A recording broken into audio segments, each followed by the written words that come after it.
ఏ book అంటారు? ఈ book పేరేంటి? దేవుడు ఉన్నాడా. దేవుడు బాబు, అంటే మీరు చాలా very serious and controversial subject తీసుకుంటున్నారు. అసలు అంటే ఇప్పుడు మీరు ఏం వాదించబోతున్నారు? దేవుడు ఉన్నాడా అయినా లేడైనా, లేకపోతే జస్ట్ క్వశ్చన్ మార్క్ మా మీద పడేద్దామని అసలు ఎట్లా ఏంటి? ఉన్నాడా లేదా అనేవి చాలా లిమిటెడ్ ఆప్షన్స్.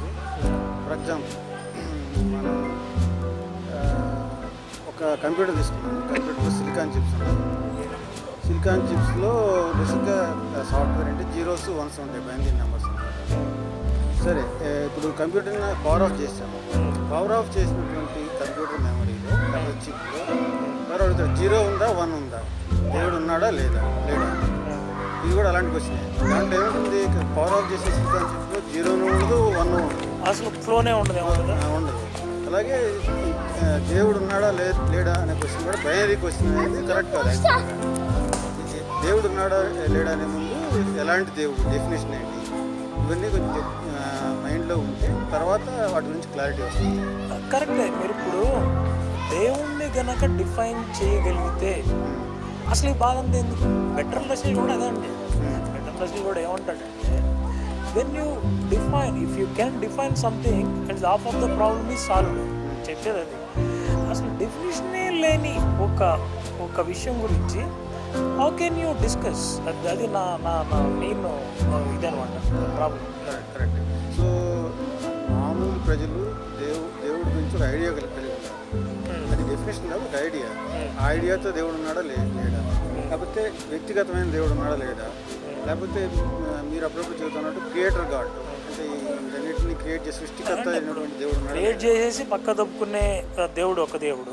అక్కడ కాకుండా ప్రపంచిక దైనందిక విషయాల్లో ప్రతి దాంట్లో కూడా వేలెట్టి రక్షించటమో లేకపోతే దాన్ని ఇచ్చేయడం, అంటే దాన్ని శివుడు కనుక ధ్వంసం చేస్తాడు అన్నట్టుగా చేయడమో, ఈ కాన్సెప్ట్ ఒకటి ఉందన్నమాట.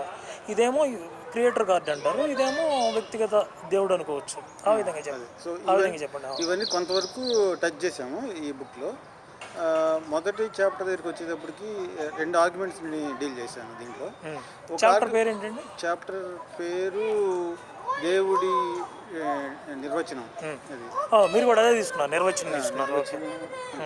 సో ఆ చాప్టర్లో మనం టచ్ చేసిన విషయాలు ఏంటంటే, ఒకటి జనరల్గా మనం చూస్తూ ఉంటాం ఈ ఇంటర్నెట్ డిస్కషన్లో కానీ ఫేస్బుక్ డిస్కషన్లో కానీ నాస్తికులు అంటూ ఉంటారు, దేవుడు ఉన్నాడని మీరు ఆస్తికులు అన్నారు, అది మీ స్టేట్మెంట్, కాబట్టి మీరే ప్రూవ్ చేయాలి, మీరే దాన్ని ప్రూవ్ చేసి మీరు పూజిస్తున్నారు, అదే ఉన్నాడు అని చెప్పాడు కాబట్టి ప్రూవ్ చేయాల్సిన బాధ్యత కూడా మీదే. కానీ దానికి ఆపోజిట్ ఆర్గ్యుమెంట్ చెబుతున్నాను ఫస్ట్ దాంట్లో.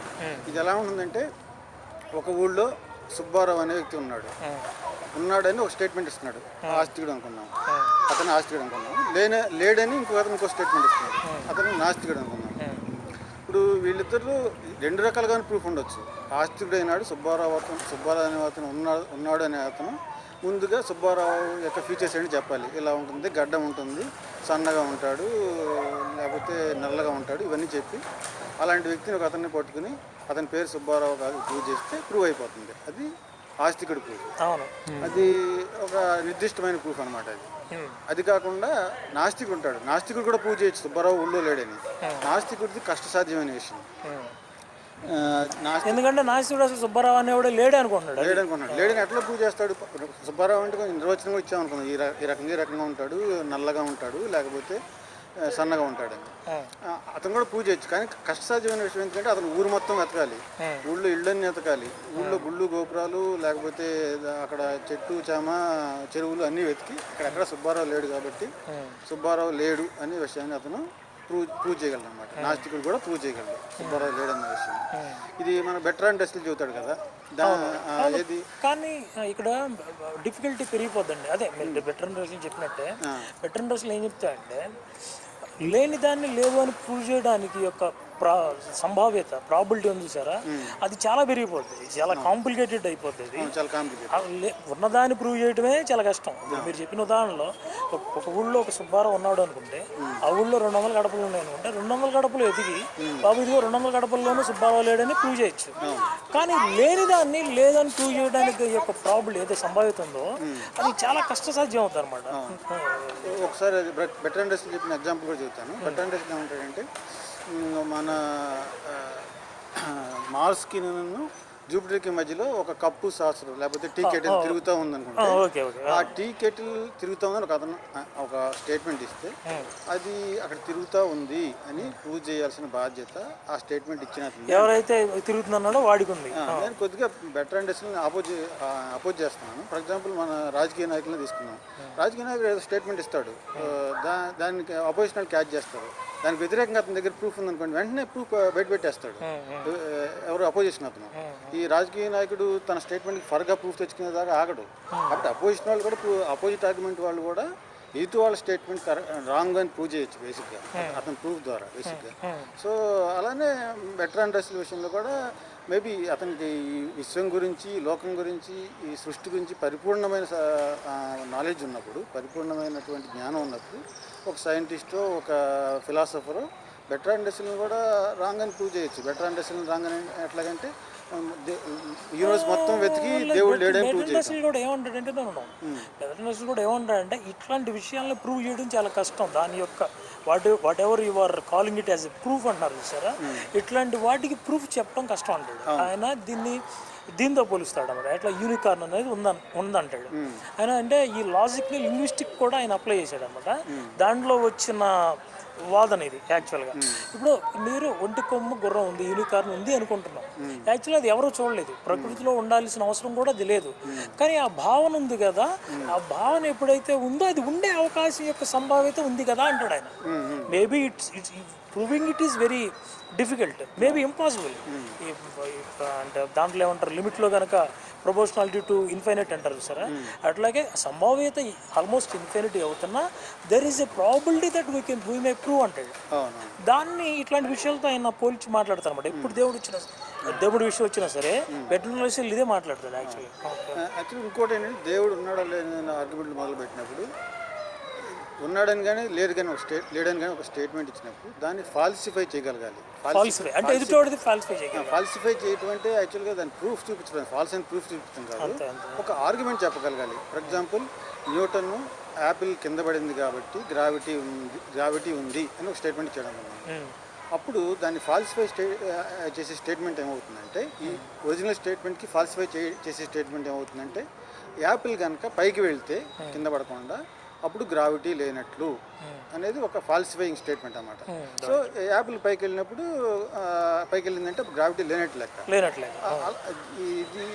ఇది ఎలా సాధ్యమైందంటే, గ్రావిటీ యొక్క లక్షణాన్ని ఒక ఎగ్జాంపుల్ తీసుకోవడం ద్వారా సాధ్యమైంది.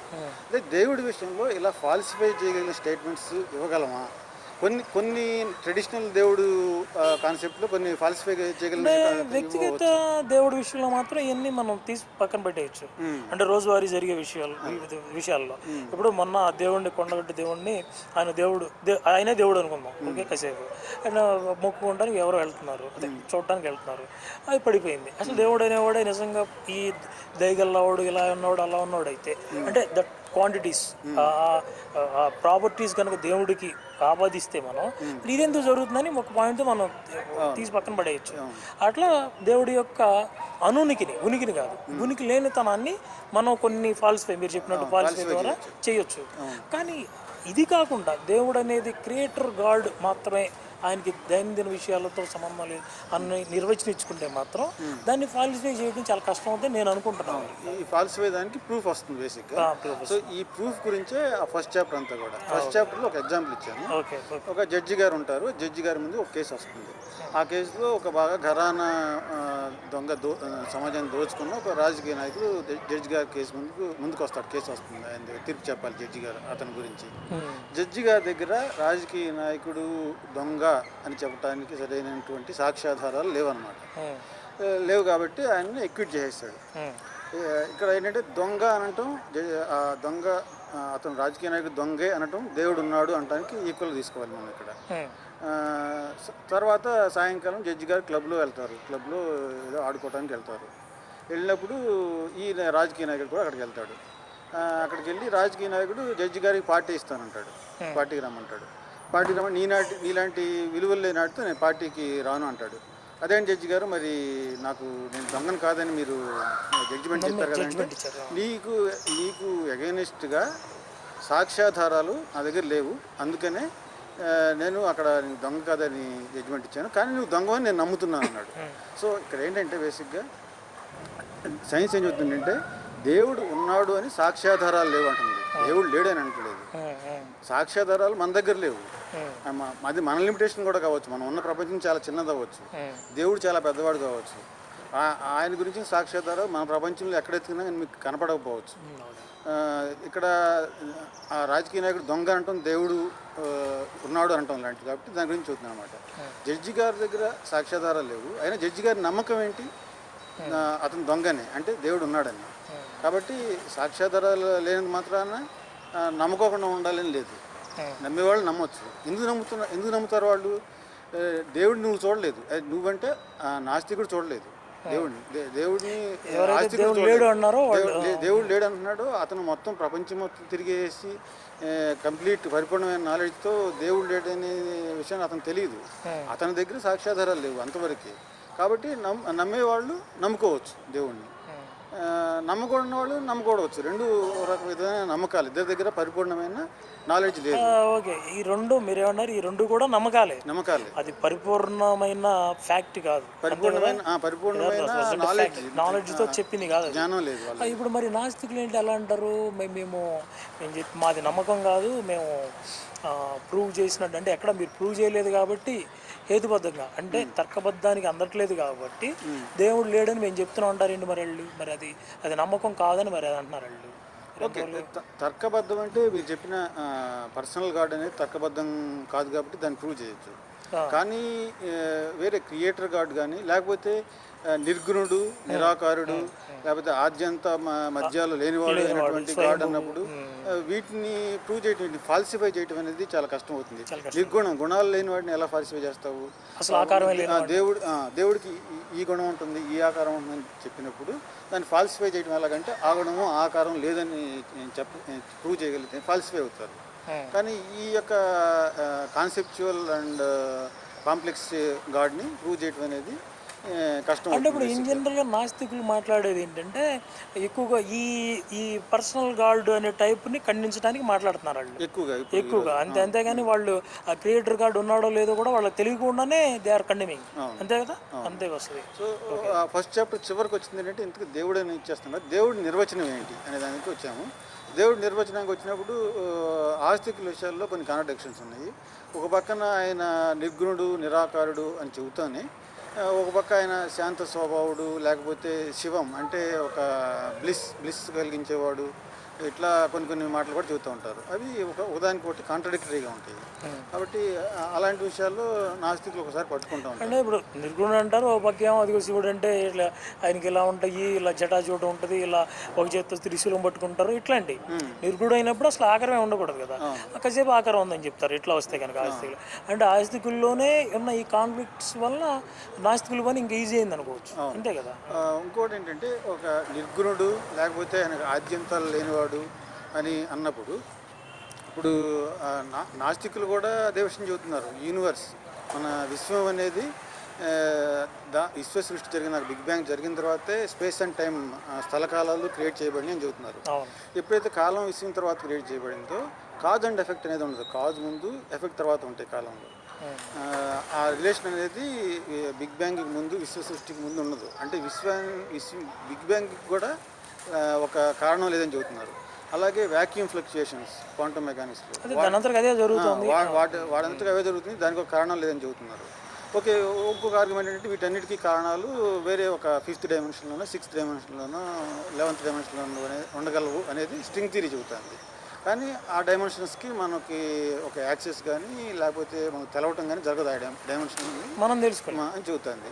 సో ఇవన్నీ కూడా చూస్తే మనకు ఒక హై లెవెల్లో దేవుడు నిర్గుణుడు, ఆయనకి గుణాలు లేవు. అలాగే ఆద్యంతరహితుడు, మధ్య కూడా ఆయనకు లేదు. అలాగే స్వయంభువు, తనందరూ తానే పుట్టాడు. విశ్వం కూడా స్వయంభువి అని చెబుతున్నారు.